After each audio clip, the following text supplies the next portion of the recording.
दोस्तों, आज की यह कहानी एक किसान पुत्र और भगवान शिव के बीच प्रेम की कहानी है। भगवान शिव ने किस तरह उस बच्चे को अपना मित्र बनाया।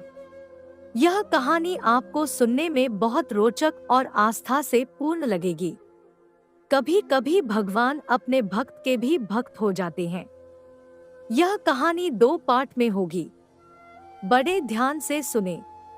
एक गांव में एक किसान शिवकुमार रहता था। वह बहुत गरीब था। 2 एकड़ जमीन का मालिक होने पर भी उसकी पत्नी को मजदूरी करने जाना पड़ता था। खेती ठीक से ना होने के कारण वह हमेशा परेशान रहता था। उसका एक बेटा भी था जो 10 से 12 वर्ष का था। गांव के ही सरकारी स्कूल में वह पढ़ता था। स्कूल से आने पर अपने जानवरों को जंगल में चराने ले जाता और सूरज ढलने के पहले घर आ जाता था। किसान की एक बेटी भी थी जो 16-17 वर्ष की थी और वह भी शादी के लायक हो चली थी, जिससे किसान को और भी ज्यादा फिक्र रहती थी। आमदनी थी नहीं तो वह शादी कैसे करता। रात दिन इसी चिंता और फिक्र में जिए जा रहे थे। एक साल गांव में सूखा पड़ गया। बारिश न होने के कारण इंसान तो दूर जानवरों के लिए भी पानी नहीं बचा। नदी नाले पोखर सभी कुछ सूख चुके थे। गांव के अधिकतर किसानों की फसल सूख चुकी थी। फसलें न होने के कारण उसकी पत्नी को भी मजदूरी नहीं मिल पा रही थी। गांव में भुखमरी के हालात पैदा हो चुके थे। गांव के सभी किसान परेशान थे। ऐसी स्थिति में उनकी मदद कौन करे। सभी गांव वालों ने मिलकर गांव के मंदिर में हवन पूजन करने का निश्चय किया और कुछ ग्रामीण टोटके भी कराए गए, मगर उसका भी कोई असर देखने को नहीं मिला। फिर एक दिन सभी ग्रामीण मिलकर मुखिया से मिलने गए और मुखिया से कहा कि आप शहर जाएं और वहां विधायक और कलेक्टर साहब से मिलकर मदद की गुहार करें। मुखिया जी ने हामी भर दी और अगले दिन वे शहर चले गए। उन्होंने कलेक्टर और विधायक जी से अपनी समस्या बताई। उन्होंने कहा कि 2-4 दिन में हम अपने अधिकारियों को भेजकर गांव का सर्वे करवाएंगे और जो भी फसल का नुकसान हुआ है वह दिलवाने का प्रयास करेंगे। मुखिया जी ने गांव आकर बताया कि वहां कलेक्टर और विधायक जी से क्या बात हुई।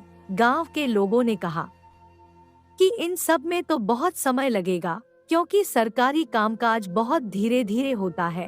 तब तक तो हम और हमारे जानवर भूखे और प्यासे मर जाएंगे। मुखिया जी कहने लगे कि फिर क्या करें। ग्रामीण कहने लगे कि गांव में 2-4 बोर लग जाते तो बहुत अच्छा होता है। फिलहाल पानी की समस्या का हल हो सकता है। मुखिया जी भी सूखे के हालात से परेशान थे। उनकी फसल भी सूख रही थी। ऐसी स्थिति में वे फिर से विधायक जी के पास गए और उन्होंने बोर खुदवाने के लिए आग्रह किया। उन्होंने कहा कि ठीक है। अगले दिन मशीन आ गई और जगह देखकर खुदाई का काम शुरू कर दिया। मगर गांव का दुर्भाग्य ही था कि उसमें भी पानी नहीं निकला। अब तो विधायक जी ने भी हाथ खड़े कर दिए। इधर किसान का बेटा अपने जानवरों को जंगल ले जाता था और उन्हें चारा और पानी पिला कर ले आता था। एक दिन किसान की रात में आंखें खुली तो वह बाहर आया। उसने देखा कि जानवरों के सामने का बर्तन जिसमें पानी रहता है वह खाली है। तो उसने अपने उपयोग के लिए लाए पानी में से एक बाल्टी पानी जानवरों को दे दिया, मगर जानवरों ने वह पानी नहीं पिया। किसान को बहुत आश्चर्य हुआ, मगर उसने सोचा कि शायद पानी पीने का मन नहीं होगा, इसलिए वे पानी नहीं पी रहे हैं। मगर उसने जब अपने जानवरों को बारीकी से देखा तो उसने पाया कि उनका पेट तो भरा है। इसका मतलब इन्होंने चारा और पानी दोनों पिया है। अब किसान को थोड़ी शंका हुई। उसने 2-4 दिन तक अपने जानवरों को बहुत बारीकी से देखता रहा, पर इन 4 दिनों में किसी भी जानवर ने न पानी पिया और न ही चारा खाया। तब किसान ने सोचा कि इसका राज उसका बेटा ही बता सकता है। किसान ने इस बारे में अपने बेटे से पूछा। किसान के बेटे ने बताया कि हाँ पिताजी, जंगल में एक बावड़ी है, उसमें हमेशा पानी रहता है। मैं उसी बावड़ी का पानी अपने जानवरों को पिलाता हूँ और खुद भी पीता हूँ। उसी बावड़ी के पानी को आसपास भी डाल देता हूँ, जिससे हरी घास भी बड़ी मात्रा में हो जाती है और अपने जानवरों को वहाँ घास खाने को मिल जाती है। उसी बावड़ी के पास एक शिव मूर्ति भी है, जिसे मैं प्रतिदिन नहलाता भी हूँ। अब किसान के मन में उस जगह को देखने की इच्छा बहुत तेज हो गई। किसान का बेटा जब जानवरों को जंगल में ले जाने लगा तो उसके साथ उसका पिता भी हो लिया और पिता पुत्र साथ साथ उस जगह पर पहुँचे। बेटे ने बावड़ी दिखाई, मगर बावड़ी में पानी बिल्कुल नहीं था, सूखा पड़ा था। पास में वह एक मूर्ति भी थी। पिता पुत्र यह देखकर आश्चर्य में पड़ गए कि पानी कहाँ चला गया, जबकि कल तक यह बावड़ी पानी से लबालब भरी हुई थी। बेटे ने बताया कि यह बावड़ी का ही पानी अपने जानवरों को पिलाता है, आसपास में भी छिड़क देता है ताकि बड़ी बड़ी घास उग सके और उसके जानवर घास खा सके।